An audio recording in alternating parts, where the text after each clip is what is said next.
pop culture, Hannibal Lecter is one of the great American villains. When you think about Hannibal Lecter, who do you envision? People from mental institutions and insane asylum. You know what that is? That's insane asylum. That's a mental institution on steroids.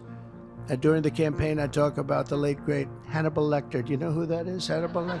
He is somehow a mysterious figure that we add our own projections onto. Our perception of the scary cannibal, usually he's behind bars in an insane asylum. Almost every American has some idea of this truly infamous villain, and his infamy has made it so the actual visual of him in his cell or like with the mask on has superseded the actual meaning of the story Silence of the Lambs. Hannibal is an immigrant, but he is deeply, deeply American in the way that he is portrayed in institutions. But when we center Hannibal Lecter as the most important part of this story, we lose a lot of really dark and very deep themes that this author was trying to portray when he wrote Silence of the Lambs. Now, Lecter's description is actually very different than what we see in the movie and like what people think of. And the book is overall just like way scarier, but when Clarice first approaches him in his cell, the shadows swallow all of his features and you can literally just see the pinpoints of his maroon eyes. His face appears to float and he is almost like a mask or a disembodied spirit. He has an ability to remain perfectly still, which is actually done really well in the movie,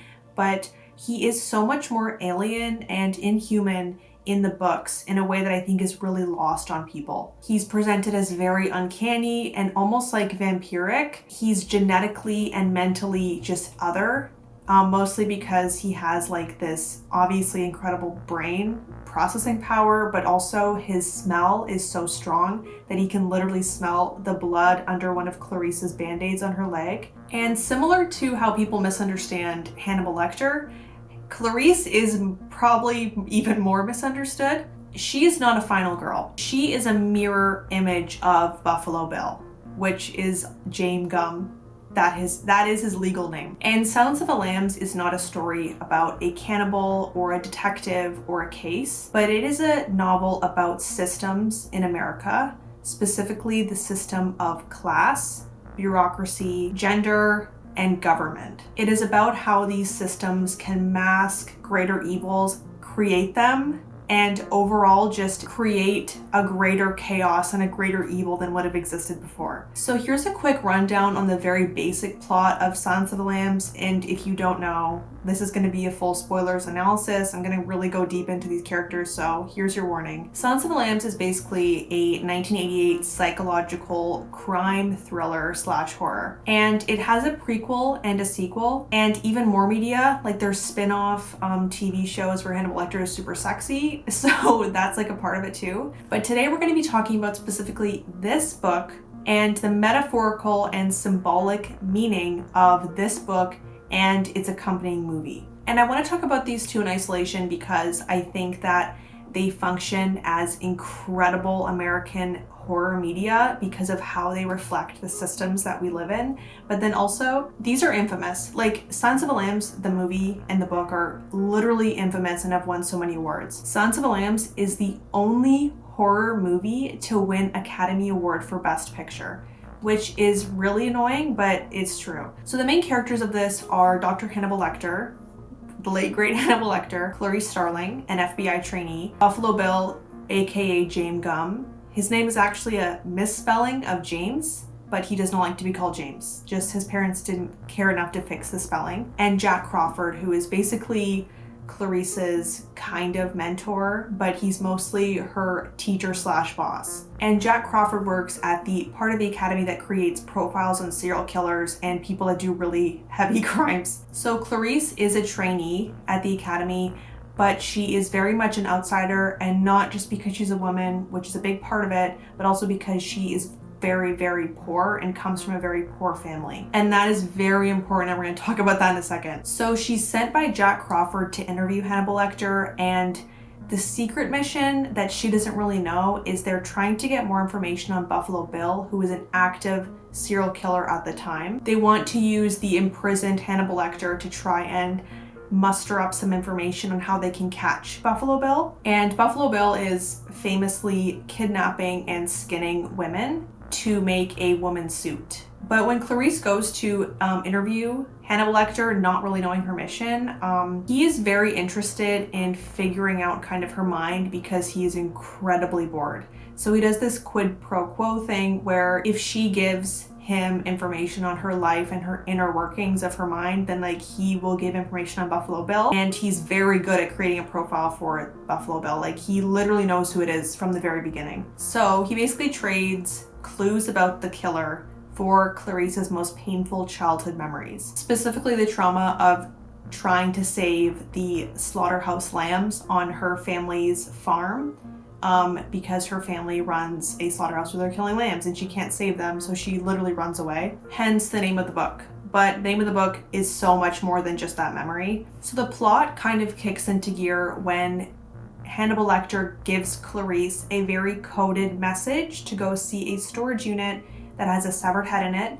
And through this storage unit, it's kind of the Rosetta Stone to figuring out who Buffalo Bill is. And the book also describes like James Gumb's core pathology. Although he's making a skin suit out of women to try and transform into a woman, he is not trans. He is a man who suffers from such extreme self-loathing that he believes a metamorphosis will save him and make him worthy. And this like girl suit will allow him to change his own identity into someone new.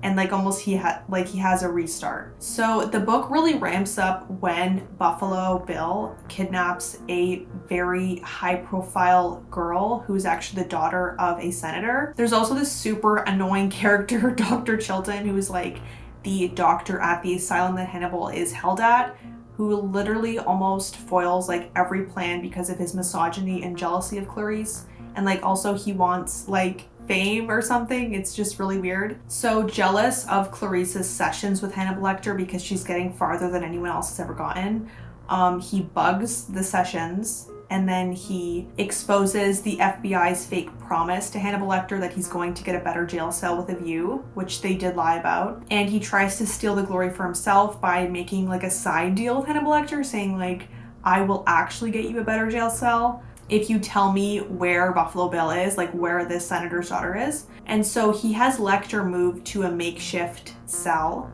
in Memphis where he can better assist with the investigation. So during this time, Lecter actually makes a really gruesome escape using pieces of a pen, like he's able to fashion them into a weapon. Really, it's kind of like a crazy thing. He's able to like use small tools to fashion things into weapons. And he kills 2 security guards and is able to escape by wearing one of them basically as a mask. Like he takes the face off of one and uses it as a mask to escape through the paramedics because they think that he is a wounded cop. And there's this really like creepy detail in the book where he has to sit in a strange way because the face mask is like slipping off because it's really wet.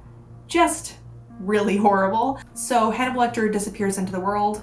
He's fully gone and he's escaped from prison. While the cops are focused on a red herring that Hannibal gives them, Clarice is on the actual lead of finding Buffalo Bill, and she finds his house, finds the senator's daughter, and it's basically this like final, almost like an action scene where she ends up in a pitch black basement. She's getting stalked with night vision goggles that James is wearing, and she manages to kill him only by hearing the cocking of his gun, and she shoots into the darkness and kills him.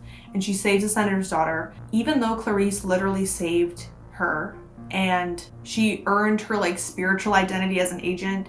She still does not really become one. She still has to pass her paperwork and exams, and like it's not easy. The book basically ends with a letter that Hannibal writes Clarice saying like, the lambs may have stopped screaming for now, but they will not stop, which we're going to talk about the meaning of that. But then he also basically threatens the Dr. Chilton with revenge and says he's not going to go after Clarice. So that is the very, very basic plot. I will say there is so much detail in the book that it's really hard to like condense everything into like a few paragraphs, and the movie does a really good job of like following that pretty well. Like if you've watched the movie, you know basically everything that happens. But what's interesting about Silence of the Lambs is it is not just about what happens. This is a very rich metaphor for American systems. In every single point of Silence of the Lambs, systems not only cause suffering, but are a cheap veneer that masks the true nature of individuals. Hannibal is the most obvious of this because at his core, he's a deeply traumatized and disturbed person who's very violent, but he uses systems to his advantage just the way that he manipulates and uses people to his advantage. He uses the mask of being like a brilliant Renaissance man with his impressive status in society and his really brilliant mind and knowledge of arts and culture to basically mask his dark impulses for a very, very long time. In Hannibal's case, our collective dependence on systems of judgment like class and like educational hierarchies, it kept someone like Hannibal from getting caught for a very, very long time, or even being suspected. And that causes the gruesome death and cannibalization of a lot of people because nobody would suspect him. So in turn, Hannibal is obsessed with knowing what is underneath Clarice's veneer and why she is such a dedicated trainee and student. Because Clarice, just like Hannibal, is using these systems to mask her true pain and emotions and nature. She is attempting to fit in with a class that's very different than the one that she grew up in. And Hannibal notices this instantly by noticing her very cheap shoes and her very good bag.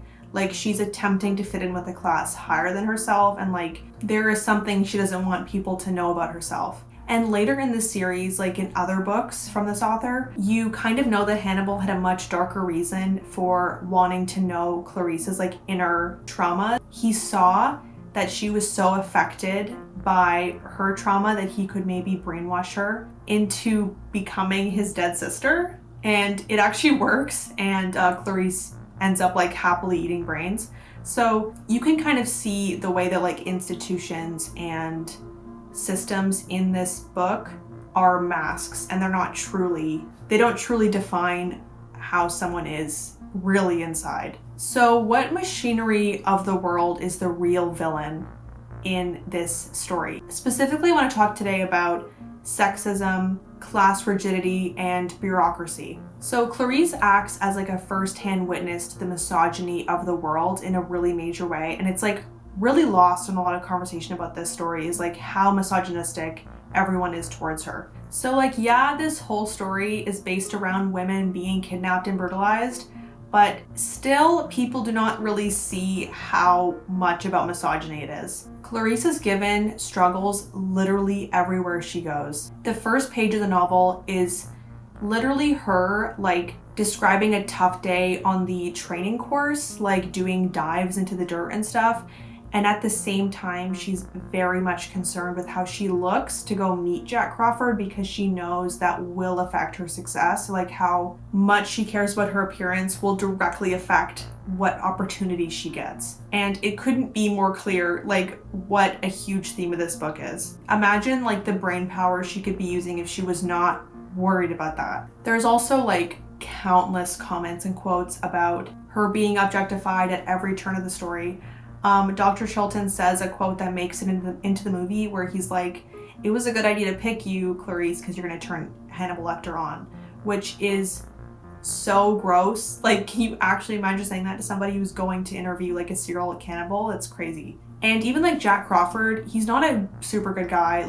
He uses Clarice as bait, knowing that she will be interesting to Hannibal Lecter, and he doesn't even tell her what her true purpose is interviewing him. He is the system exploiting her gender just as much as everyone else is. Lecter is the only one who tells her the truth about her position, and he literally says these FBI guys and your peers will never really accept you, which is true. Another system that Clarice symbolizes is class, and this is just as important as her gender, but who also symbolizes this is Jane Gum, aka Buffalo Bill. Clarice comes from a very long line of working class people. It's embedded into her DNA, her traumas that have come from not having enough money and like her situations that she's been in. It actually helps her a lot as an agent because she's able to see things that other people can't see, but it also dictates a lot of her behavior. And like specifically, she says she came from people who don't ask for favors or press for friendship,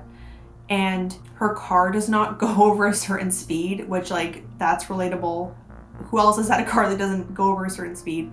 And she says her car smells like mildew and hot oil, and it reminds her of her family and makes her nostalgic. One of the most important details about Clarice's upbringing, though, is her father's death. So she tells people her father was a cop, and like that is actually not true. The film also depicts her father as a cop, but he was actually a time marshal, which is much lower, and like he does not have a gun, and he has to go around to different places in the night and punch in a big clock thing to show that he was there. He's basically like a security guard, and he dies because people try and rob him knowing he had to show up at that time and punch his clock. And after he died, his employer came to pick up the clock because he didn't even own the clock, which is like a symbol for how little he really owned. So even though her father like did his time, punched his clock, did a good job, he still was exploited and discarded by the system. And they took his badge and left his family with nothing.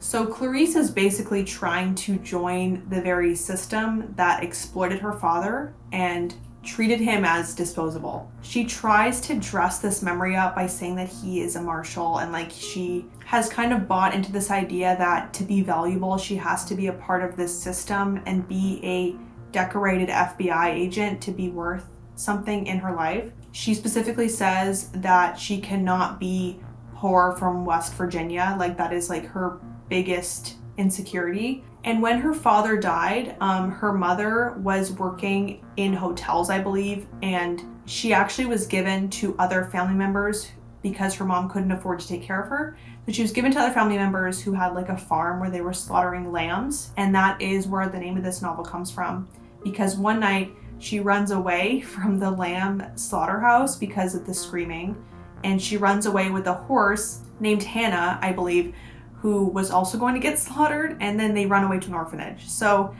she ends up in an orphanage, and that's another like trauma for working class people specifically, is slaughtering animals.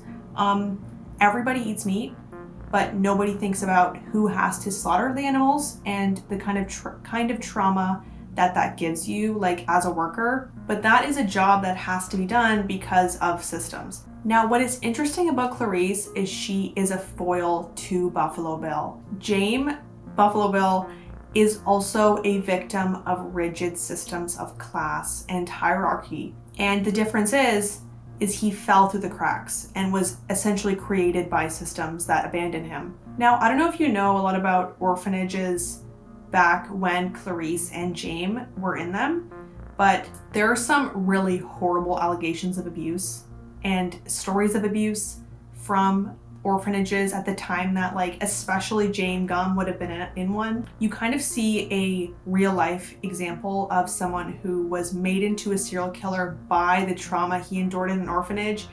His name's Albert Fish, and like he's a prolific, crazy, infamous serial killer, but he was created that way because of trauma from an orphanage. So it isn't explicitly stated in the novel that like James Gum is a serial killer because of his orphanage trauma, but it's very heavily implied.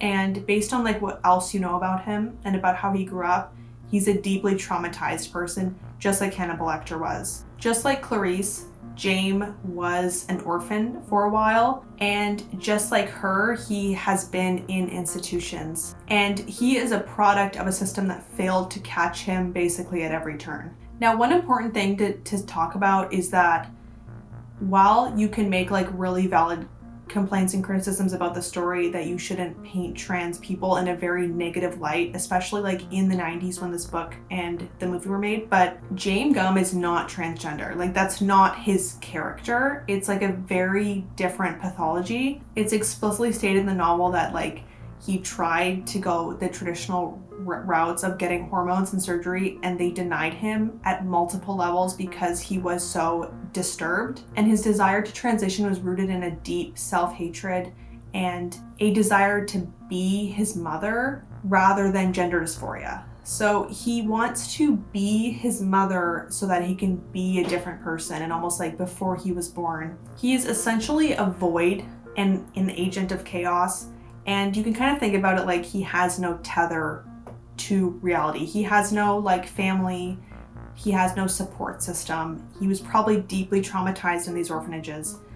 And not to like take away blame from like how evil he is, but it is a system that made him that way. He exhibited like very violent tendencies at a young age, and he gruesomely killed his grandparents, which is probably inspired by Edmund Kemper. And because society wouldn't give him a role, like he bounced from job to job to job, mostly like undocumented, he manufactures his own sort of metamorphosis. Like he responds to rejection by the world by becoming hyper deviant. He basically treats women's bodies as raw materials because he has completely detached from the social contract and he wants to start a new life. Now, Clarice uses her rage and like her rejection to try and succeed and obey the system heavily instead. So she's wearing the suit, speaking the language, she scrubs away her accent that shows where she's from, and she believes she's bringing pride to her family by getting this badge, which itself is a construct. Like, you don't need a badge or achievements or success to be worthy. She is wearing a costume of authority that Hannibal eventually breaks. Like, he eventually breaks this construct and completely tears her down to a blank slate, essentially. But she's trying to sew together a professional identity so people won't see her real inner workings. Now, Gum basically does this as well, but he funnels his confusion and rage into trying to destroy the system altogether by abandoning it and just completely making a literal suit of his own to make himself feel like he fits in. He's literally sewing a woman's suit. And it's basically a grotesque parody / foil of what Clarice is doing with her uniform. They believe that once they get what they want, that they will feel valuable and their pain will go away. They'll like go through this metamorphosis and they will become beautiful. So Clarice and Gum are mirror images of the same deeply American tragedy, where they're put through institutions that failed them, and both are desperate to escape their origins. And both characters are obsessed with transformation. James Gum is obsessed with moths because he loves the idea of their molting transformation. And Clarice is obsessed with her transformation by becoming the best at what she does. Like, she's very, very, very studious, very determined. She works harder than anyone else. She works so hard to try and transform. There's also a visual foil here that I think in the film is really, really well done, where you can kind of see the difference between Gum's basement, where he's like, it's really like a gross, dingy basement, and then you have like that foiled with the organization and cleanliness and the rigid lines of the FBI Academy. In like literature or in the story, whenever there's something that is that opposite, they're always meaning something together. Like, very rarely are there things like that are not supposed to be connected. And in the final showdown, Clarice has to go into this basement. Like, she has to face her darkness that she was trying to escape. Like, this is her worst fear, like to end up extremely poor. And she actually survives by knowing what a gun cocking sounds like specifically, and not because of her training. Like, it is her knowledge growing up the way she did that saves her and allows her to shoot James Gum, like literally dead. Now, another part of the story I think gets glossed over a lot are the really creepy details from the book that never make it into the movie because it's just too much, honestly. And the film does a great job of setting the scene. I think it's a beautifully made movie. Like, it's in my top 4 for a reason. But I think a lot of the uncanny, like unsettling vibes of the book are lost. And I think this is disappointing because we lose a lot of time with James Gum, who does a lot of creepy things alone in his house basement thing. Like, he is very detached from reality and from the social construct, and so he does weird things. Like, He specifically goes to bed multiple times a night, and he will sit alone in the dark in rooms in his house, just not doing anything, just sitting there because he likes it. And like, I don't know why that's so creepy, but it just is. And we also lose descriptions of like really horrifying scenes. Like, there is a kill, the last kill I believe that Hannibal does before he's caught by police is he props someone up in a rural church in Virginia. And he props them up in a church pew right before service, wearing nothing but a white tailcoat and I think one more clothing item. But the autopsy of this corpse revealed that the thymus and pancreas were missing, which Clarice immediately knows are the sweetbread organs because she kind of worked around, or like she was like around a slaughterhouse. So those organs are like the sweetbreads, which is really creepy. I don't actually think that's in the film at all. And another thing that's really, really creepy is when Catherine is captive inside Gum's basement, there's like some first-hand accounts of like her being down there, and just like in the film she's screaming and crying, and like she is like pretty resilient, but there is a lot in the novel of her like disassociating and going into fugue states because of her hunger and her stress, and like it is extremely affecting just because her not knowing if she's been asleep or awake, and like the darkness is very, very scary to read about. And something that kind of gets lost too is when you see the triangles cut onto the victims' backs by Buffalo Bill, he's actually making sewing darts, which are to like see if the woman is a good fit for his suit. So he's like cutting these skin pieces to see if they're a good fit. And that's kind of where the very beginning of Silence of the Lambs, the movie, where you see those crime scene pictures of like skinned people, wouldn't really fit Buffalo Bill's MO because like he's looking to make a skin suit. So it's kind of like there for shock, I think, more than the story, but I think the story is much scarier. And lastly, I think we lose a lot of detail on Ardelia, which is Clarice's roommate. In the book, she's basically the only one who's truly kind to Clarice and like her true friend. Where like she's in the movie a lot, but not really in a way where you get a lot of character development and like interactions, because they have a lot of really nice, cute interactions that like are basically the only comedic relief in the whole book. Now, finally, are the serial killers in Silence of the Lambs inspired by anybody in real life? So yes, these people are heavily inspired by real life crimes.